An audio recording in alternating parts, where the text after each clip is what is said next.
Hello students, BSc second year में हमारा topic आज क्या है?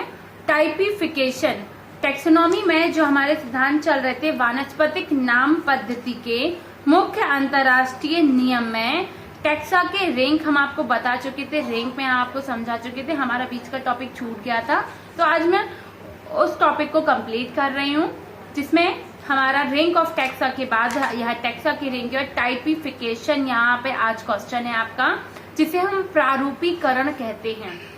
ठीक है, तो हम स्टार्ट करते हैं। इससे यह स्पष्ट किया जाता है टाइपिफिकेशन से कि पौधों के नाम पद्धति प्रकार पर आधारित है। किसी उच्च श्रेणी के पौधे की जाति अथवा निम्न श्रेणी की इकाई का नाम पद्धति एवं प्रकार सामान्यतः एक वनस्पति संग्रहालय का स्पेसिमेन होती है। आप फिर से सुनिए ध्यान से कि नाम पद्धति प्रकार पर आधारित है।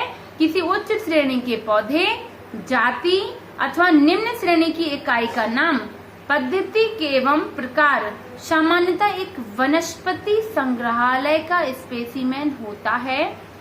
एक प्रकार का स्पेसिमेन है। रसदार फल शुष्क रूप से अपने लक्षणों को भली भांति परिरक्षित नहीं रख सकते। ऐसी स्थिति में उनके भागों को हर्बेरियम शीट पर इस प्रकार लगाया जाता है कि इनका अध्ययन चित्रों के माध्यम से करके उनको आसानी से पहचाना जा सकता है।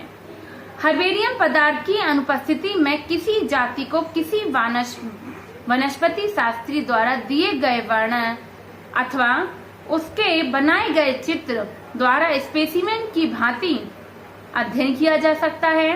टाइप स्पेसिमेन पर अधिक ध्यान दिया गया है, जो वर्तमान एवं भविष्य के अभिलेख होते हैं। जो वर्तमान एवं भविष्य के अभिलेख होते हैं।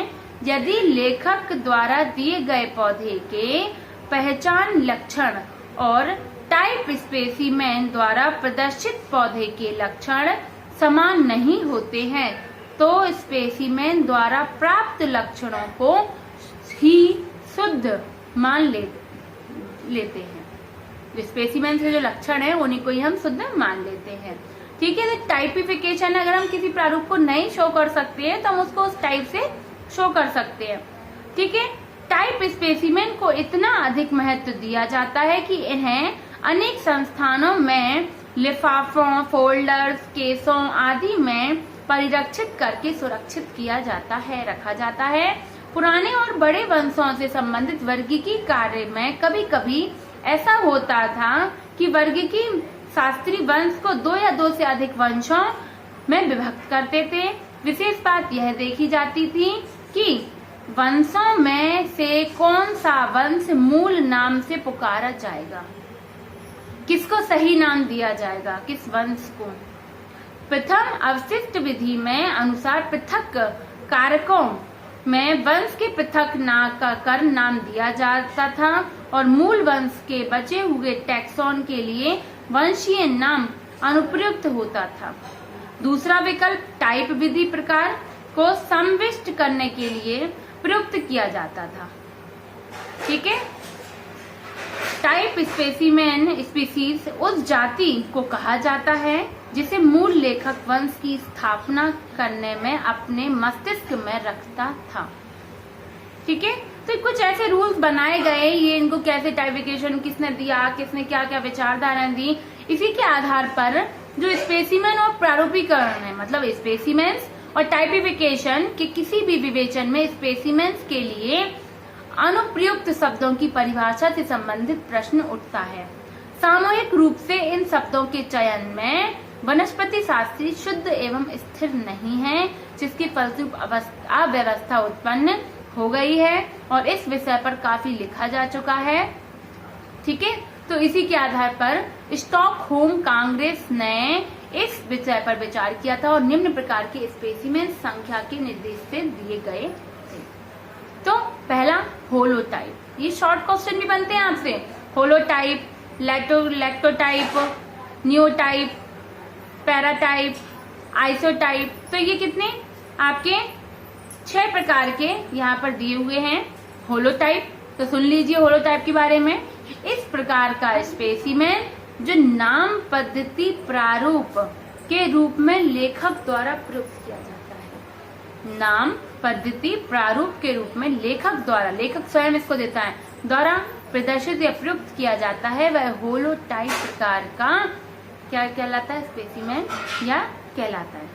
तो अब लैक्टोटाइप की बात करते हैं। तो लैक्टोटाइप इस प्रकार का स्पेसिमेन जो नाम पद्धति टाइप में प्रयुक्त करने के लिए मूल पदार्थ से चुना जाता है, जो मेन उसका पदार्थ है उसी से उसके नाम पद्धति को चुना जाता है।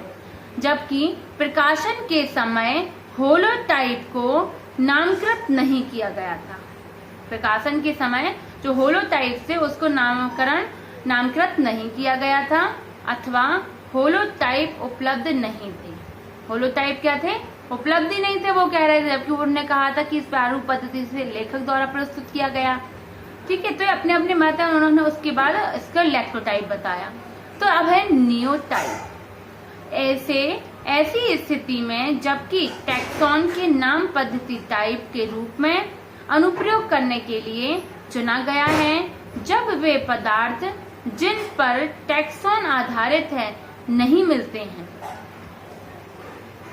टैक्सॉन के नाम पद्धति टाइप के रूप में अनुप्रयोग करने के लिए चुना गया है नियोटाइप को, और जब वे पदार्थ जिन टैक्सॉन पर आधारित हैं उन पर नहीं मिलते हैं, तो ये क्या कहलाते हैं, नियोटाइप कहलाते हैं। ठीक, तो अब पैराटाइप क्या है।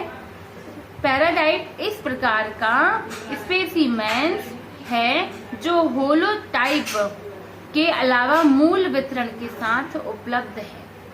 जो किसके साथ, जो होलोटाइप के अलावा मूल वितरण के साथ उपलब्ध होता है। अब है आइसोटाइप क्या है। तो हमें होलोटाइप का द्विक रूप माना जाता है, इसे होलोटाइप का द्विक रूप माना जाता है। किसको, आइसोटाइप को। अब है सिनटाइप क्या है। तो यह दो या दो से अधिक स्पेसिमेन्स में से एक है। सिनटाइप क्या है, दो या दो से अधिक स्पेसिमेन्स में से एक स्पेसिमेन होता है।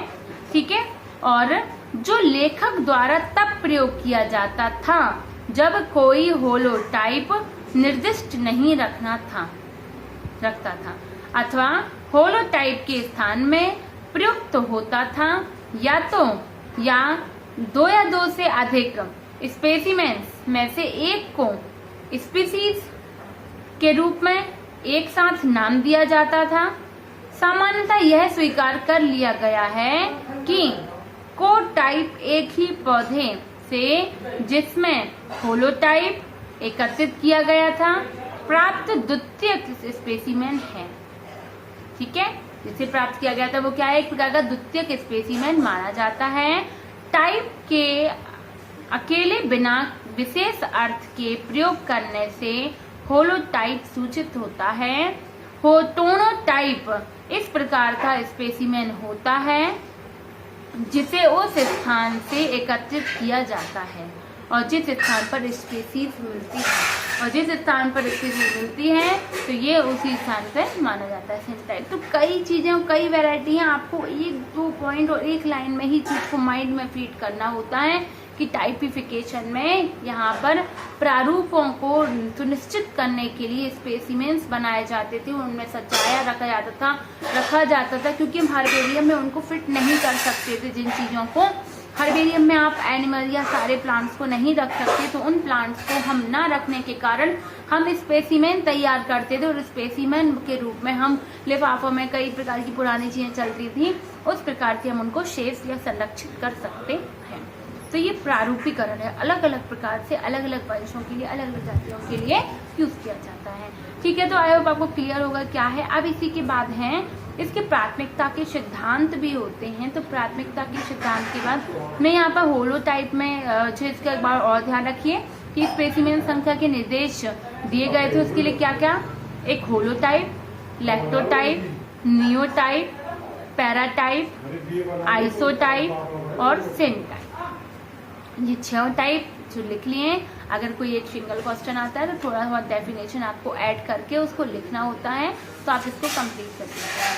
ठीक है, तो आज के लिए इतना ही। नेक्स्ट वीडियो में हम आपको आगे का बताएंगे। टैक्सोनॉमी थोड़ा सा थ्योरिकल है, तो ध्यान से आप पढ़िएगा। ठीक है स्टूडेंट, थैंक यू।